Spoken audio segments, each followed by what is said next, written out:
Today's a big day. Rebel News is in the Federal Court of Appeal this morning fighting for our lives. I'll be live tweeting the hearing from the courtroom. If we win, press freedom and independence takes a giant step forward.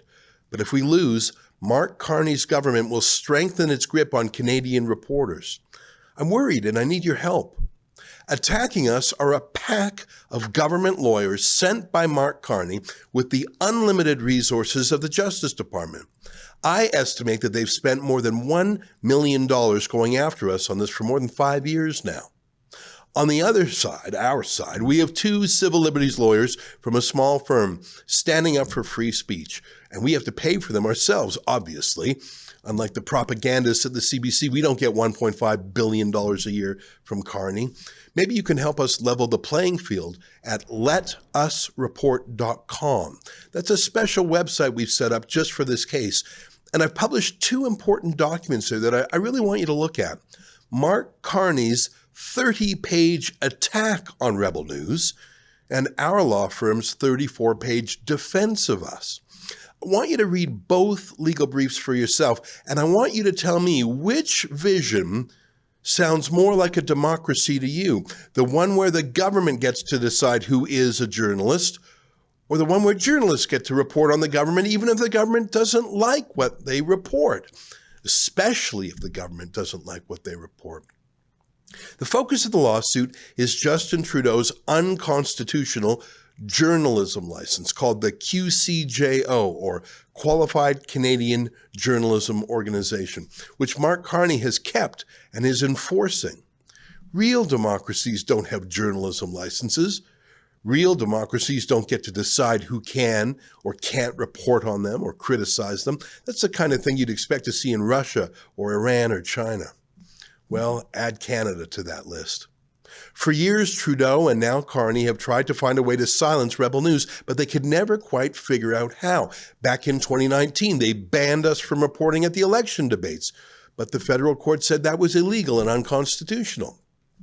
The Liberals had claimed that we were biased, but the court said we were no more biased than the CBC or the Toronto Star. In 2021, the Liberals banned us again, and once again, the courts ruled in our favor, but Trudeau refused to accept these rulings. Here he is at the 2021 debates, just refusing to even acknowledge our reporters. What a coward he was. The only reason that I'm allowed to ask you this question is because today the federal court ruled that the government doesn't have the right to determine who is or is not a journalist. This is the second election in a row that the court had to overturn your government. Do you still insist on being able to make that decision, and why? First of all, questions around accreditation were handled by the press gallery and the consortium of networks who have strong perspectives on quality journalism and the important information that is shared with Canadians. The reality is organizations like yours that continue to spread misinformation and disinformation on the science around vaccines, around how we're going to actually get through this pandemic and be there for each other and keep our kids safe, is part of why we're seeing such unfortunate anger and lack of understanding of basic science. And quite frankly, I won't call it a media organization, your group of individuals need to take accountability for some of the polarization that we're seeing in this country. Well, this year, Mark Carney's office banned us from attending the G7 conference in Banff. Once again, we rushed to court, and this time the Liberals backed down at the last minute, knowing they'd lose in court yet again. But this QCJO battle now, it's bigger than just attending events. Remember, the Liberals passed a law giving themselves the power to compel social media companies to boost or throttle different content. The Liberals gave themselves the power to change the search algorithm. They call it discoverability. That means the Liberals can order Facebook or YouTube or X or Google to boost QCJO news from the CBC and hide and push down other independent news sources like us. That's right there in the text of the law. There are other things too, like subscribers to QCJO news sources. They can write off their subscription fees at tax time. Our subscribers can't. They're literally punishing anyone who prefers our independent news to the government news.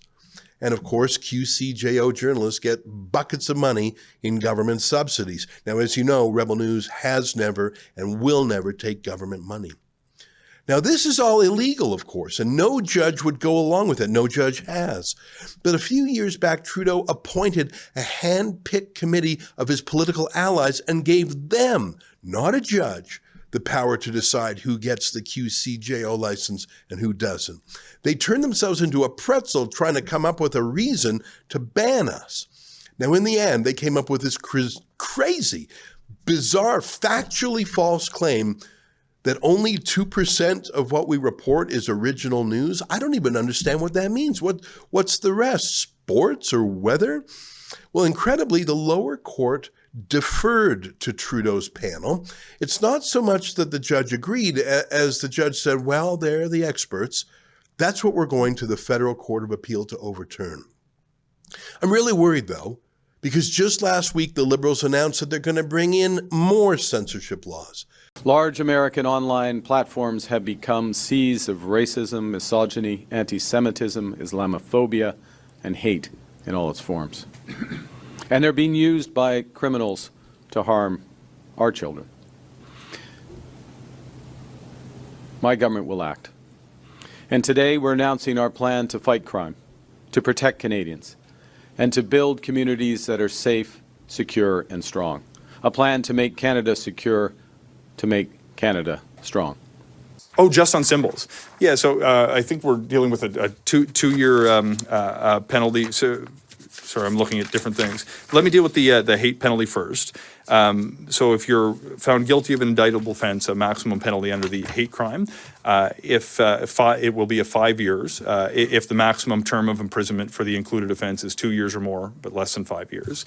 10 years if the maximum term of imprisonment is included offense is 5 years or more, but less than 10 years. 14 years if the maximum term of imprisonment is the included offense is 10 years or more, but less than 14 years. And life if the maximum term of imprisonment for the included offense is 14 years or more, and up to imprisonment for life.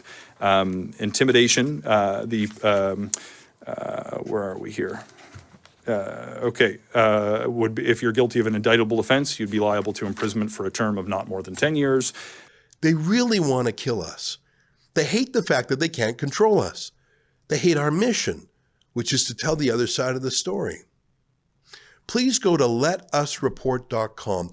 Read our side of the story and then read Carney's side of the story. I've got both briefings on the website. And if you believe we should be free to report, please contribute to our legal defense fund. You're already paying for Carney's lawyers through your taxes. That was forced on you. Please choose to help us fight for freedom, not only for ourselves, but for all Canadians. That's letusreport.com. Thanks. We're in court again defending freedom of the press against Mark Carney. To read the lawsuit and help us cover our costs, please visit letusreport.com.